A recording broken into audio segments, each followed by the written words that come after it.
ده معانا بليغ ابو عايد الناقد الرياضي من مصر اليوم، يقول لنا برضو من اخر الاخبار من وزاره الرياضه. مساء الخير يا بليغ.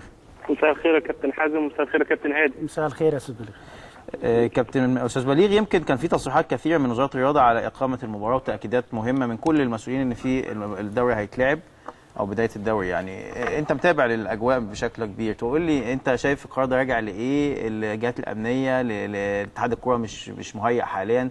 قول لي انت رايك ايه في الموضوع، انت متابع جيد لهذا الموضوع. طب بعد اذن كابتن بس تديني وقت يعني على طول عشان نتكلم مع كابتن هادي شويه بعد اذنك. ان هو للاسف الشديد الاستاذ العمرو فاروق وزير الرياضه من المسؤوليه مال الدنيا صياح، وقال انه هدف هو عوده الدوري.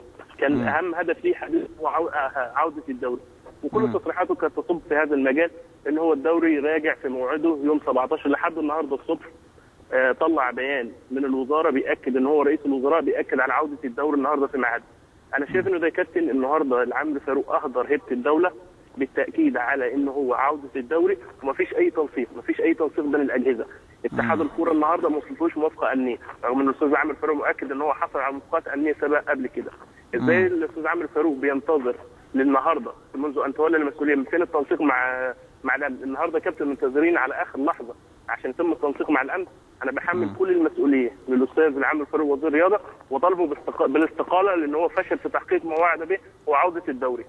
استقاله مره واحده بليغ؟ ده لسه راجل ماسك ما كملش شهرين. هو هدف، انت كان ليك هدف زي ما احنا كنا بنتكلم مع الرئيس مرسي وتحديد هدف ال 100 يوم. هو جه اعلن انه هدفه عوده الدوري، عوده الدوري وعوده النشاط. فشل في كده يا كابتن. ايه الهدف اللي هو حققه منذ ان تولى المسؤوليه؟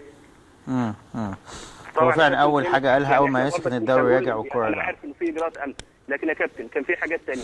لحد الان الاستادات مفيش اي تجهيزات تمت فيها على ارض الواقع، بعيد عن الكلام ان هو قال انا صرفت ميزانيتي، لكن على ارض الواقع مفيش اي حاجه تمت. بالنسبه للكابتن اللي عمل على المحور الثاني الاتصال الالتراس مهما كان دول مجموعه وموجوده في المنظومه. ليه يا كابتن ما كانش في اتصالات على ارض الواقع؟ كان يا كابتن في اتصالات وهميه للشو الاعلامي مع بعض الاشخاص. دي معلومات ولا انت بتتخمن يا كابتن استاذ بليغ؟ يعني دي معلومات ان هو معلومات ان هو فعلا ما اقامش لقاءات مع الالتراس، ولا دي تخمينات يعني؟ لا، هو ما كانش فيه. هو اعلن ان هو كان فيه اتصال معهم، لكن هو على الواقع ما كانش فيه اي اتصال.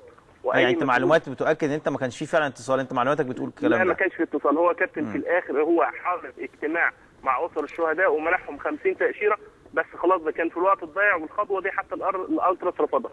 انا بتكلم على الالتراس على انه مجموعه من المنظومه الرياضيه كان في التواصل معاهم. احنا دلوقتي يا كابتن خايفين من عوده الدوري ليه؟ عشان الالتراس وشغب الملاعب. ليه الناس ده كابتن ما يقعدش معاهم؟ ليه ما يتمش حل مشاكلهم؟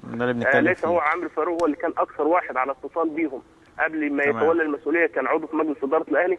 ليه الموقف تغير موقفه 180 درجه واصبح معادي ليهم بالطريقه دي؟ انا ما بدافعش على الالتراس، لكنهم جزء من المنظومه. كان في مفروض اتصال، كان عمل على اكثر من محور.